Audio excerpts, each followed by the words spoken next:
Hey everybody, happy Thursday. I hope you're having a great week so far, a great month. I mean, can you believe that we're already into February of 2021? So today we're going to be talking with somebody who's so inspiring to me. She was actually my first boss out of college, really led me on my passion of helping people and working with business owners. I mean, Elyse Dickerson is fantastic, and I am so excited to have her on today. So we're going to welcome her on. Hi, Elise. How are you? Hi, good. So glad to be here. Yeah, thank you so much for joining us today. So Elyse Dickerson is the CEO and co-founder of Eosera Inc. Elise, can you tell us a little bit about yourself? Sure. So I started my career in fashion and made the leap to biotech. And I love to share that because you just never know where life is going to take you.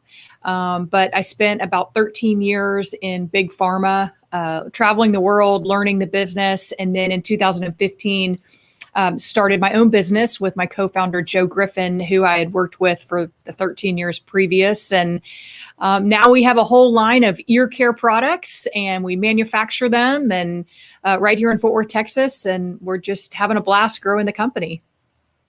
Yeah, I mean, Eosera, I have to share my experience. So I was actually interning at Eosera when I was at TCU. And when I was there was 5 people working with us. In one room? In one room. And within the 6 months or however long I was there, we grew from one room to 2.5 rooms. And now, I mean, we met, what was that, a few months ago, and you're walking me through your facility and your plant. I mean, how neat is that? It's surreal, honestly. I mean, you know, like I said, life's a journey. You don't know where it's going to take you. I would have never imagined that we would be where we are now. Yeah. We have about 20,000 square feet. We have warehouses and, shipping docks, and it's amazing. It's really cool. It's a blessing. It is. Okay, so let's dive into this. I want to also say, whoever is watching right now, make sure to pop in the chat and say hi. If you have any questions for Elise about being an entrepreneur, being a woman business owner, please pop them in and we'll answer them at the end. So thank you for joining us today. Okay, so my first question is for you. I didn't know what this was when I started with you guys, but this has become such a foundational part of me working with any company, and for you guys too. Mm-hmm. What is conscious capitalism? And how does it affect your business? Sure. Oh, I love this question. So the idea behind conscious capitalism is very simple. It's about making business a force for good in the world. And that's exactly what you're doing with this podcast and the work you're doing in the world. And the idea is that you have a purpose that's higher than just making money. And so for us at Eosera, we decided that purpose was going to be all about profits and all about people. And the belief is that if you put people at the center of every decision that you make, the profits will follow. And, 5 years, 6 years later now, by really focusing on not only having the right people, but developing the people, getting rid of people that don't fit in the organization, it really works. And, Eosera is a testament to that. It definitely is. I mean, that was something that was so ingrained in me working with you guys, that it really was, you were investing in us about things that we cared about. I mean, and that's what made us want to work harder. I mean, we were just so thrilled to be such a force for good in the world. So I want to say thank you for that. I mean, that's absolutely. I'm so happy that it inspired you and to see what you're doing now. Thank you. Okay. So after leaving the corporate world, corporate America, what is something that you did to help accelerate your business? So there's really 2 things. One is that I networked like crazy. And I realized that you just never know who's going to be able to help you and who you're going to need at what time. So I joined Tech Fort Worth really off the bat and met some amazing mentors, some amazing peers, and it gave us a place to kind of call home before we could afford office space and then we also joined UNT Health Science Center, which gave us room for lab space, and we met some amazing professors there that helped us on our journey. The DEC, Dallas Entrepreneurial Center. So there's all these really great organizations that when you're starting out can really help you accelerate. The second thing I did is I quickly learned how to raise money. I'd never done it before. I was terrified of asking people for money. It's scary. but got some great coaching and really repositioned it in my mind to realize that I was offering a value to someone. I wasn't asking for charity. I was saying, look, I've got this great idea. I need your capital to help make it a reality. And that really helped us get off the ground quickly. Yeah, no, that's amazing. And it is a hard thing asking for money. I mean, and what you guys developed is so impressive. And it's a force for good again. And it's just changing your mindset, which I think is amazing. And the Tech Fort Worth community is such an amazing group. Everybody who's watching should check them out on social media. But yeah, and networking. I mean, that's such a big thing. And we love our connections. I mean, you're such a great connection, and really building on that network to grow your business is so impressive. Yeah. So what is something that you wish you knew when your business first started? Well, there's so many things. But when I really sat and thought about this question, I think I wish I had known that everybody was afraid. I harbored all this fear and of failure, of what people would think of me. How was I going to do this?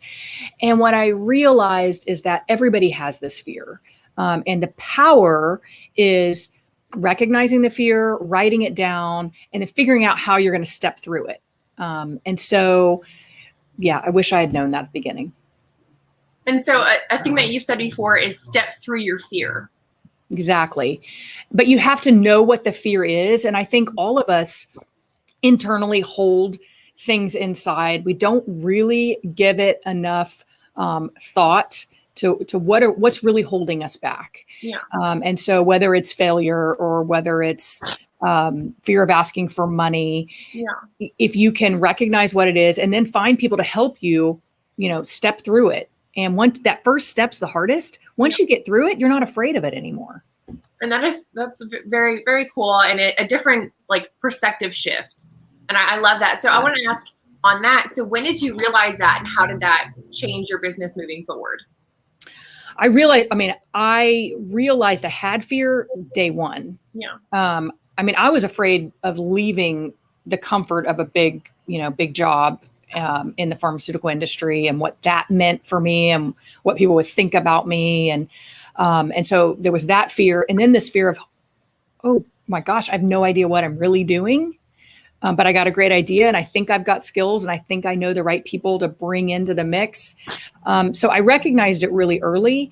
And luckily I had worked with different, I would call them life coaches over the years that had given me some tools. And journaling is one of them.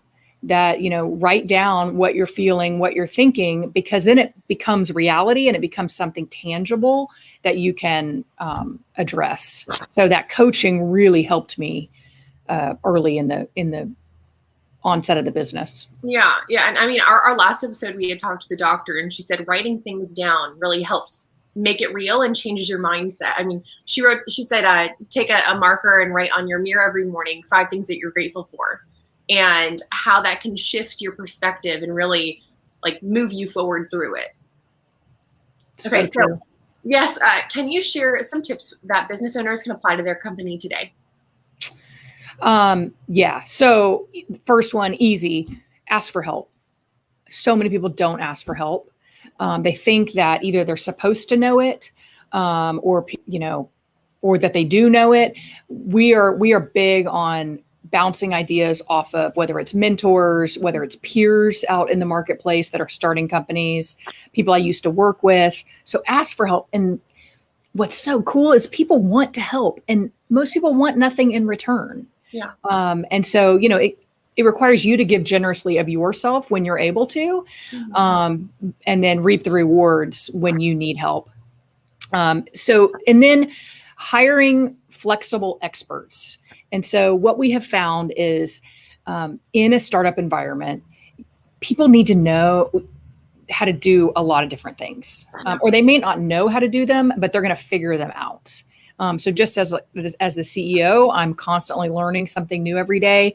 The people I hire are going to be in that same boat. And so we're big on allowing our employees to take online trainings or go to school. We have 2 people that are going through the Green Belt program right now, like supply chain logistics stuff. Our 2 marketing people have been taking online courses to just, enhance their skill set. Yeah. So that flexible expert. And then the last one I would say is have core values as a company and keep them alive. And so we talk about our core values in every single staff meeting, and we talk about how they have manifested. We've actually, after talking to you, we brought back the gratitude journals, and we've been doing that since beginning of January again. We did that years ago when you were with us, and we kind of it dropped off the grid. We brought it back. Everybody loves it. And it's just a great way to start every staff meeting. Can you tell everybody what that is really quick? Because I think that is such a cool thing to implement in your company. Yeah. So at the beginning of every staff meeting, we gave everybody a journal at the beginning of the year. And we take 5 minutes and we sit quietly and we write what we're grateful for. And our marketing team has come up with prompts for each staff meeting. So if you're not quite sure where to go or what to do, they'll give a prompt that you can write about. Or you can just write about, whether it's your family or your job. Maybe it was the meal you had last night. I don't know. Maybe you got a COVID shot. But it resets the mindset and brings everybody into a real, upbeat, optimistic mindset to start staff meeting and the beginning of each week. Yeah. And I mean, when we were doing it, not that it was silly at first, but you kind of sit there and you're staring at it. Everybody's quietly journaling. And I would sit there and I'd be like, what am I grateful? I mean, and I have so many things to be grateful for, but it really makes you think. It makes you value those things more. And so the gratitude journals are so fantastic. Yeah. And it was great. This last staff meeting, Joe, pulled out and he had a bunch of different pages filled out. And he's like, I've been doing it every day. And everybody's like, oh, that's great. We don't just have to do it at staff. We can do it every day. Yeah. Yeah. And I mean, again, that's what that doctor had said. She's like, address the things that you're grateful for. Yeah. And I mean, how neat is that you can address that? And I also wanted to say too, in your office, you have your core values on the wall. I mean, you see them when you walk in the door, and I mean, it continually really reinforces it, and all of your employees know what they are, and they also know how that applies to their business, how they're supposed to act, like as representation of the company. And I think that is a really neat thing to bring. Yeah, and it's cool. For the first year, 2020, we did a culture book at the end of the year, and Katie on our team, Katie and Evan really put it together, and it was amazing because they tied it back to all the core values, and it was an overview of the year. And we had, just like everybody, 2020 was a rough year for different reasons, but those core values kept everybody focused on what is good, what we can accomplish together, and how we're going to defeat adversity. Yeah. Okay. So while we're on it, we had a question pop in. So how do you hire flexible experts? What do you look for? So we have started, well, I guess it was 2 years ago, I hired amazing woman, Hope Kahn. If anybody needs an HR expert, we hired her as to help us with recruiting. Mm-hmm. And we now go through a very rigorous process when we're recruiting applicants. They end up, not only interviewing with pretty much everybody in the office several times, but they also have to do a project and present it to us. Wow. And what it shows us is their ability to think outside their core responsibilities. And so we usually design the projects to be a little broader than what they would actually be doing. And it gives us insight into how they think. Are they excited about, broadening their abilities, or are they really like, I just want to do accounting and I don't want to do anything other than numbers? Yeah. And if that's fine, but that's not what we need in this environment. Yeah. And I mean, especially with everything going on, I think that's something that businesses need to consider moving forward is everybody needs to be adaptable, and they can't just pigeonhole into one position. But I mean, adapting with what 2021 is going to bring, I think that is such a fantastic thing to look for when you're. Yeah. So if anybody wants to reach out to me, or Hope is with Trinity Park Talent, and she's incredible. Yes. And I just really, really highly recommend taking a new approach to how you hire people. Yeah, Hope is fantastic, and I want anybody watching this. We're gonna have Hope on our mini series later. She is Cool. Yeah, I know, right? No, but she's so inspiring. Okay, so one last question to kind of wrap this up.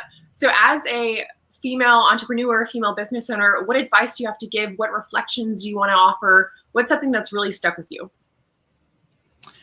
I think overall that it's okay not to know everything and that you're going to keep learning. And if you want to be a business owner, you got to be okay with learning something new every day and failing and getting back up, learning from the failures and, just kind of dusting yourself off. And we're all in it together. And there's amazing amount of support out there if you just ask. Yeah. I love that. Okay. So can you tell us a little bit, sorry, we're out of time, but your products and what you have going on right now at Eosera?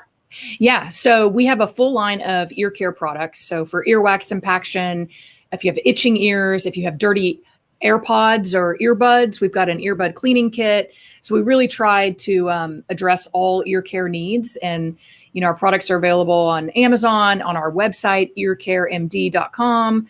We're in nationwide CVS stores, nationwide Rite Aid stores, and we're expanding pretty much daily.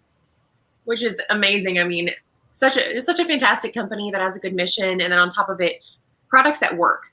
And I really think that is something that you are investing in, constantly updating your processes. So you really are. I mean, I didn't know anything about earwax impaction, but I learned so much and how this is a real issue for people. Yeah, millions and millions. My dad has hearing aids now, and I mean, it's just the things that we don't think about. So if you know anybody, even the earbud cleaning kit, that's a great gift. I mean, for Valentine's Day, but check them out on the different stores that Elise mentioned. But okay, so if anybody has questions, feel free to ask, but we're going to answer them later. Thank you so much, Elise, for joining us today. Thanks so much. It was fun. Bye. Bye.